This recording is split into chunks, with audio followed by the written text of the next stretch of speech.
Qual é a relação entre a doutrina bíblica do sábado e a marca da besta em Apocalipse 13? Eu vou apresentar para você agora um estudo também com certos detalhes, mas mais detalhes ainda nós vamos abordar sobre a marca da besta e o selo de Deus no episódio de número 11 da nossa série sobre o grande conflito. Estamos no episódio 9, no 10 vamos abordar algo sobre o espiritismo, espiritualismo e no 11 voltamos a tratar deste assunto, quando nós vamos identificar à luz da Bíblia quem são as duas bestas de Apocalipse 11, ou dois animais selvagens.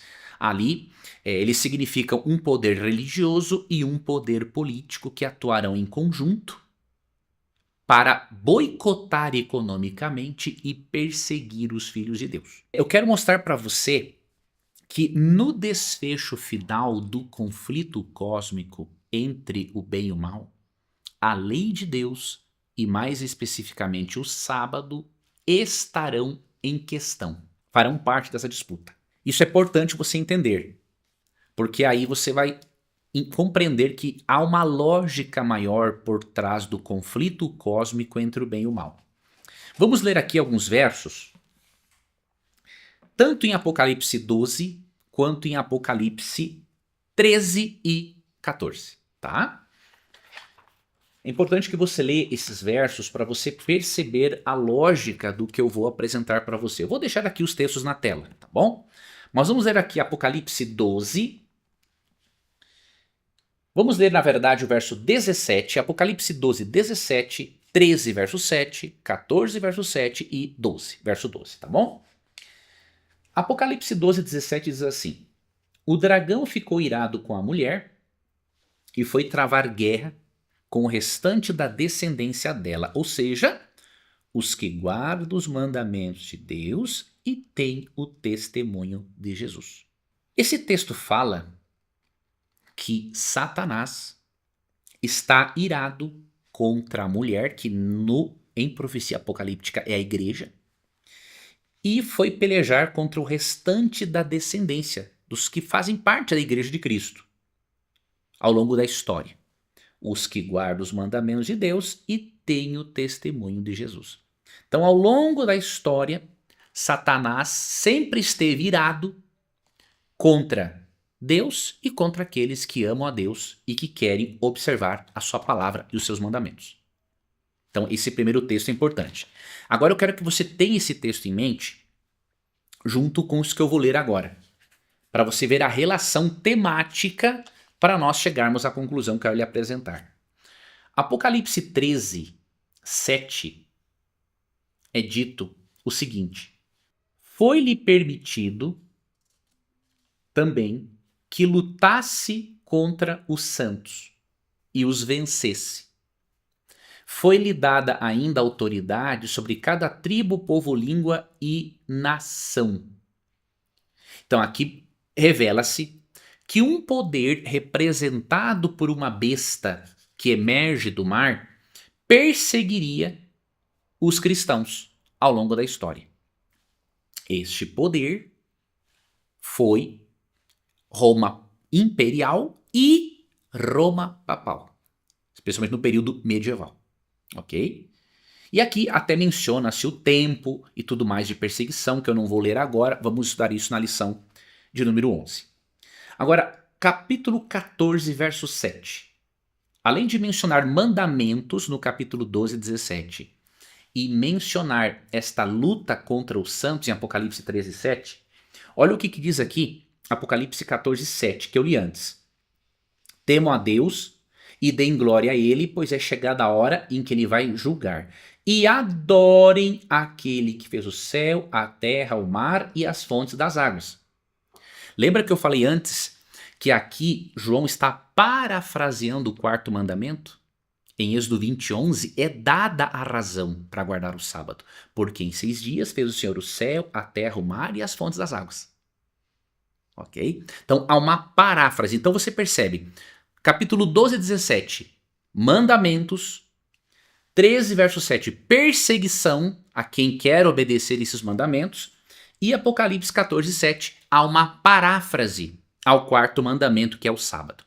E aí no verso 12, isso aqui é importantíssimo, mostra a característica dos cristãos que serão perseguidos pelas bestas do Apocalipse 13, pouco antes da volta de Cristo. Verso 12. Aqui está a perseverança dos santos, os que guardam os mandamentos de Deus e a fé em Jesus. Vamos ligar estas informações aqui. Em primeiro lugar, Apocalipse 12:17 diz que Satanás está irado contra os descendentes da mulher, contra os cristãos que guardam os mandamentos de Deus, têm a fé em Jesus. Interessante que este poder perseguidor e que mudaria a lei de Deus foi apresentado por Daniel em Daniel 7:25. Lá diz que um poder representado por um chifre pequeno, que é a mesma besta que emerge do mar em Apocalipse 13, mudaria os tempos e a lei. Olha só, a relação entre mandamentos, povo de Deus, perseguição. E aí você vai para o capítulo 14:7, há uma paráfrase ao quarto mandamento, o sábado. E aí no verso 12 do capítulo 14, mencionam-se que os santos, os crentes, serão perseverantes e guardarão os mandamentos de Deus e a fé em Jesus. O que isso nos mostra? O tema-chave de Apocalipse 12:13 é adoração e obediência. Grava isso aqui. Adoração e obediência.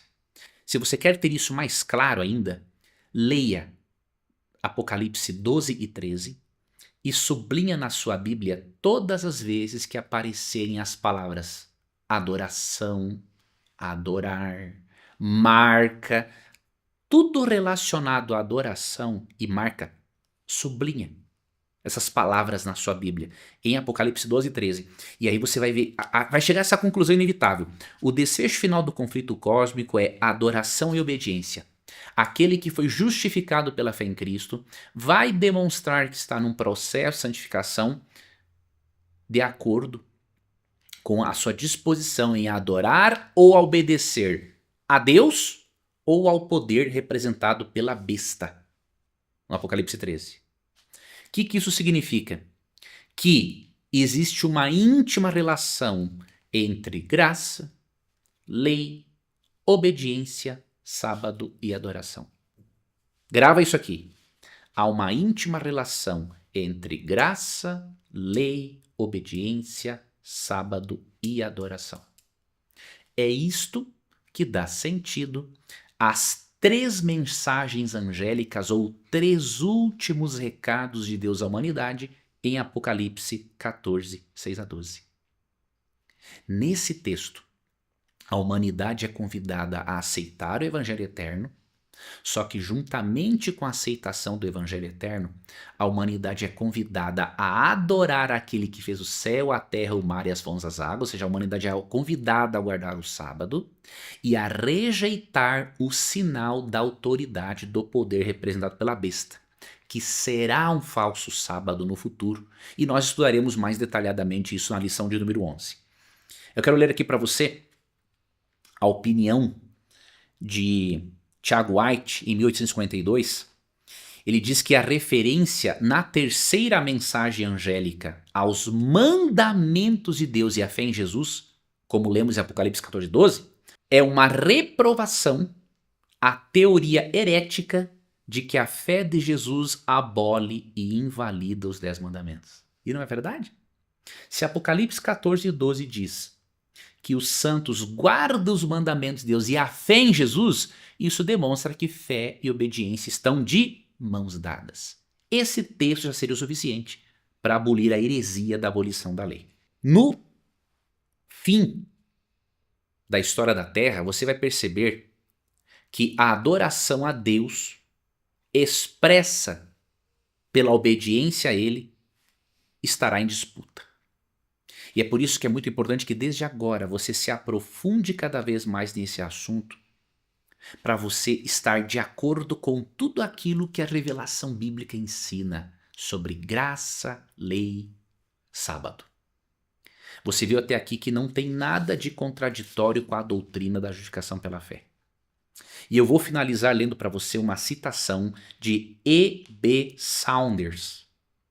Ele escreveu em 1862 algo muito importante e que dá uma lógica a todo o plano de salvação e a todas as verdades reveladas tanto no Antigo quanto no Novo Testamento.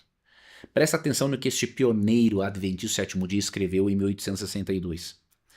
Mas a prova sobre o velho concerto, de qualquer forma, foi os 10 mandamentos.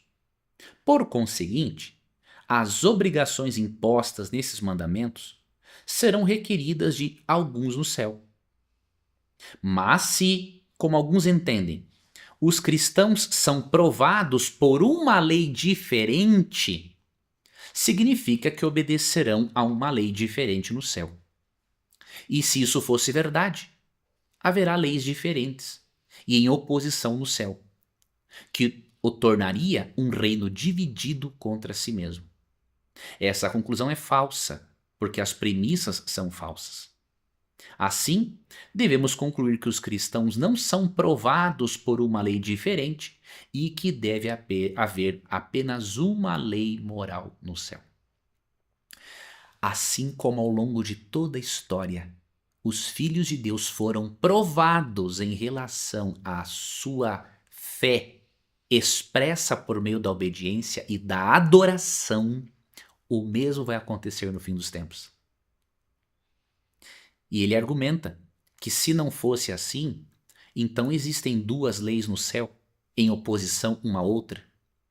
Então aqueles que guardaram o Antigo Testamento estarão no céu por obediência a uma lei, enquanto os que estarão no céu sobre o Novo Testamento estarão lá por causa da obediência a outra lei. Então há duas leis em oposição no céu, e isso significa que o céu será um reino dividido. Isso é um absurdo. Sempre houve um plano de salvação. Antigo e Novo Testamento. Sempre houve um estilo de vida moral para os salvos. Antigo e Novo Testamento.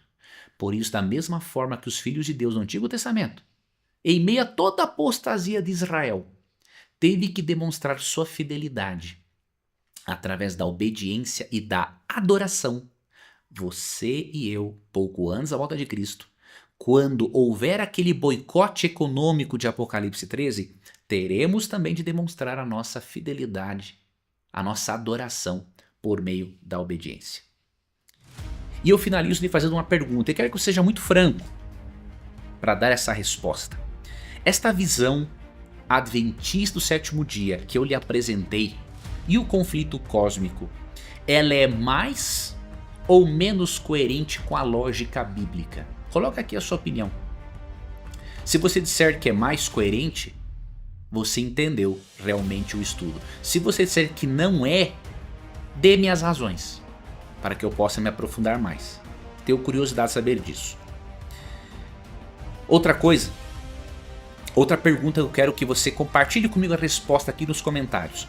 A teologia católica ou protestante atual, não estou falando da tradicional, que os teólogos protestantes conservadores não creem na abolição da lei, mas considerando a teologia católica, protestante, dispensacionalista e neopentecostal, essas teologias oferecem respostas mais satisfatórias à doutrina da graça, da lei, da adoração e do conflito cósmico no contexto do sábado bíblico? Ou não oferecem respostas satisfatórias? Eu peço que você avalie tudo isso que eu falei em oração e deixe de lado qualquer sentimento político quanto à religião. O que tu quer dizer com isso, Leandro? Porque tem muitas pessoas que dizem o seguinte: nasci católico, vou morrer católico. Outros, eu nasci evangélico e vou morrer evangélico. Se você disser isso, sem reavaliar as suas crenças, você não vive a religião bíblica, você vive uma espécie de religião político-partidária.